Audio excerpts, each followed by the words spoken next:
This looks like a normal shopping day, but in minutes, it would become one of Korea's deadliest disasters.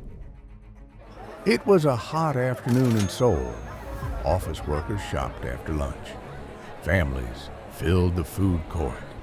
To make the space bigger, the building was illegally remodeled. Cracks spread across the ceiling. Dust fell onto shoppers' clothes.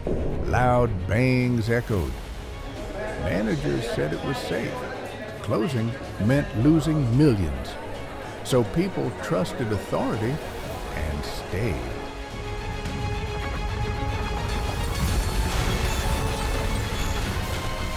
Then the roof gave way.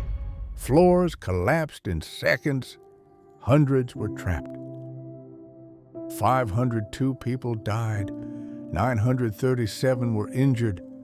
This wasn't an accident. It was greed.